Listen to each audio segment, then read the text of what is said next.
Kalau kita bicara soal Soekarno, dia itu lebih dari sekedar presiden pertama Indonesia loh. Dia adalah seorang penyintesis gagasan yang luar biasa. Nah, dalam paparan kali ini, kita akan coba bedah gimana sih caranya dia bisa merangkai berbagai dunia yang kelihatannya beda banget menjadi satu.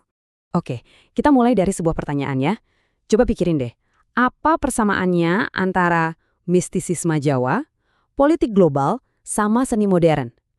Tiga hal ini kedengarannya kan jauh banget ya satu sama lain, kayak nggak ada nyambung-nyambungnya. Bener nggak? Jawabannya, ternyata cuma satu orang, Soekarno. Ya, dialah sosok yang berhasil merangkai dunia-dunia yang kelihatannya berjauhan ini menjadi satu kesatuan visi yang utuh. Nah, inilah inti dari pembahasan kita. Untuk bisa paham gimana caranya dia menjadi seorang penyintesis yang hebat, kita harus mundur sedikit melihat ke akarnya. Yuk kita selami asal-usul dan pengaruh-pengaruh awal yang membentuk jalan hidupnya.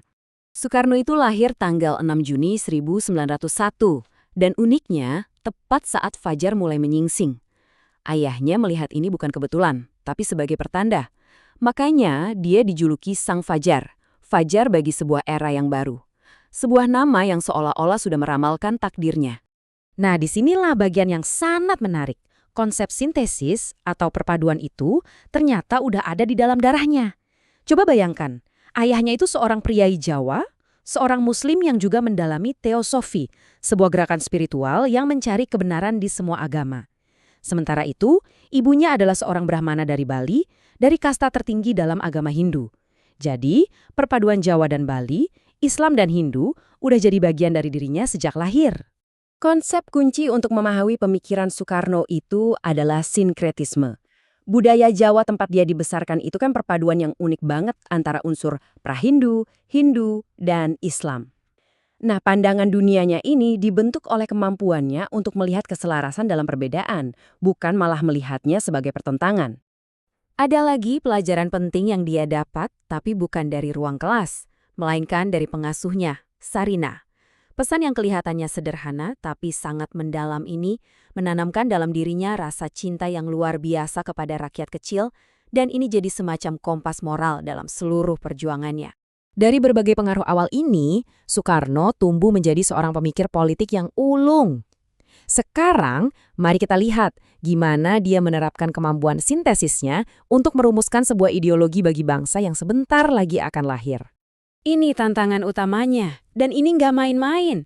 Gimana caranya menyatukan ribuan pulau yang sangat beragam, budayanya beda, agamanya beda, bahasanya beda, di bawah satu atap kebangsaan? Itu pertanyaan terbesarnya. Jawabannya, sekali lagi, sintesis. Soekarno itu nggak meniru mentah-mentah ideologi dari tempat lain. Dia itu kayak koki yang meramu resepnya sendiri. Dia mengambil ide dari tradisi musyawarah adat, menyerap prinsip-prinsip dari ajaran Islam, dan juga mempelajari konsep-konsep negara modern dari Barat. Dan inilah hasil sintesisnya yang brilian, Pancasila. Dalam pidatonya yang bersejarah, dia menguraikan 5 pilar yang menjadi dasar negara.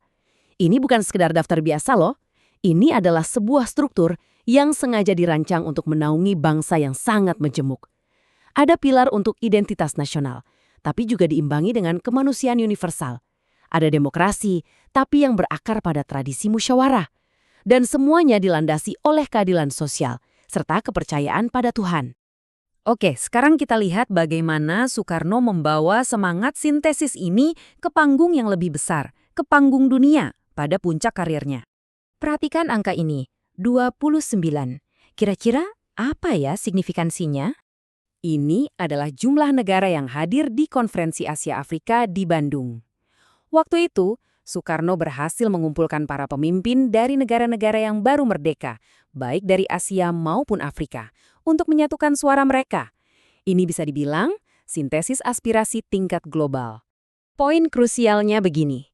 Di tengah dunia yang lagi terpecah antara blok barat yang pro-Amerika dan blok timur yang pro-Soviet, Soekarno dan para pemimpin lainnya menolak untuk memilih sisi. Mereka justru mencoba menciptakan jalan alternatif, sebuah kekuatan ketiga yang mandiri. Dan semangat dari konferensi Bandung inilah yang kemudian melahirkan gerakan non-blok, sebuah wadah bagi negara-negara yang menolak untuk terseret dalam persaingan negara adidaya dan memilih untuk menentukan jalannya sendiri.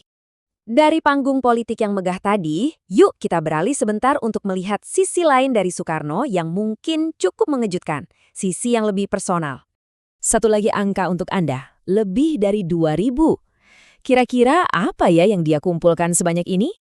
Itu adalah jumlah lukisan dan patung dalam koleksi pribadinya. Soekarno itu bukan hanya seorang politisi, dia adalah salah satu pelindung seni terbesar dalam sejarah Indonesia. Baginya, politik dan estetika atau keindahan itu bukanlah dua dunia yang terpisah, melainkan bagian dari satu sintesis besar dalam membangun jiwa bangsa.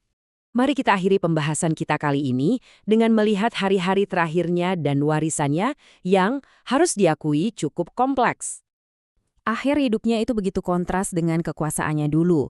Setelah kekuasaannya dilucuti, ia menghabiskan tahun-tahun terakhirnya dalam isolasi sebagai tahanan rumah, sebelum akhirnya wafat pada tahun 1970. Dan ada satu detail terakhir yang sangat penting. Beliau tidak dimakamkan di Taman Makam Pahlawan di ibu kota. Sebaliknya, jenazahnya dibawa ke Blitar untuk dimakamkan di dekat ibunya. Sebuah keputusan yang sangat mencerminkan kompleksitas penanganan warisannya pada saat itu. Nah, ini membawa kita ke pertanyaan terakhir. Soekarno adalah seorang penyintesis gagasan, budaya, dan bangsa. Tapi, bagaimana cara kita mengingat seorang tokoh sejarah yang begitu monumental ketika bab terakhir dari hidupnya ternyata begitu rumit dan penuh nuansa? Ini adalah pertanyaan yang rasanya akan terus bergema dalam sejarah Indonesia.